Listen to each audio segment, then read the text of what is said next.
పప్పు, కొత్త ఆవకాయ, ఇలా నెయ్యి వేసుకుని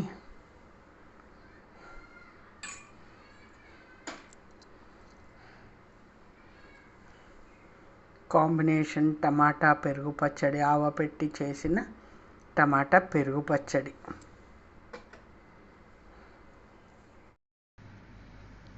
ఇలా నెయ్యి వేసి చక్కగా కలిపేసి అందులో ఆవకాయ గుచ్చెత్తి, నిజంగా ఎర్రటి ఆవకాయ, కొత్త ఆవకాయ కలిపేసేసి గుచ్చేసి కలిపేసేసి తింటే ఉంటుందండి. స్వర్గం ఇక్కడే ఉంది భూమి మీద అనిపిస్తుందండి. అంత అద్భుతంగా ఉంటుంది. మీ అందరికీ తెలుసు ఫ్రెండ్స్. ఎవరికైనా తెలియని వాళ్ళకైతే చెప్తున్నాను, కందిపప్పు వేయించి ముద్దపప్పు వండుకొని తిని చూడండి, అందులో నెయ్యి వేసుకొని. మీరే అంటారు, అబ్బా మీరు చెప్పింది నిజమండి అని.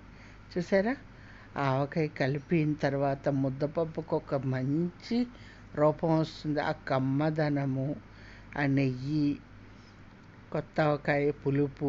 చూసారా, ఫస్ట్ మీకే పెడుతున్నాను, మీకు పెట్టిన తర్వాత నేను తింటున్నానండోయ్. ఎంత అద్భుతంగా ఉందంటేనండి, అంత అద్భుతంగా ఉంది. సూపర్ అంటే సూపర్ టేస్టీగా ఉంది, మామూలుగా లేదు. ఆ తర్వాత ఇగో నేను వీడియో ఎడిటింగ్ చేస్తున్నాను. తినేసినా కూడా మళ్ళీ ఆకలి అనిపిస్తున్నట్టు అనిపిస్తుందో చూస్తుంటే, అంత అద్భుతంగా ఉందండి. ఇప్పుడు కొంచెం టమాటా పెరుగు పచ్చడి, ఆవపెట్టిన పెరుగు పచ్చడి, కమ్మ కమ్మగా, పుల్ల పుల్లగా, చక్కగా ఆవ ఘాటుతోటి, అద్భుతమైన రుచితోటి టమాటా పెరుగు పచ్చడిలో కూడా ముద్దపప్పు అన్నం చాలా చాలా బాగుంటుందండి. యాక్చువల్గా నేను తర్వాత తింటాను, మీకోసం ముందు చూపిస్తున్నాను. అలాగే మిగిలిన అన్నంలో ఆవకాయ కలిపేసానండి.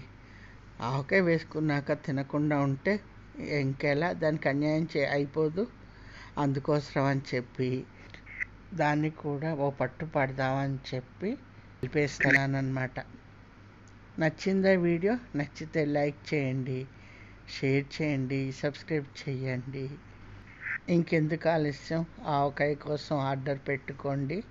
సూపర్ టేస్టీగా ఉంది, తప్పకుండా ఆర్డర్ పెట్టుకోండి. చూసారా, ఆవకాయ అన్నం అద్భుతమైన రుచితోటి. ఓకేనా ఫ్రెండ్స్? నచ్చితే లైక్ చేయండి, షేర్ చేయండి.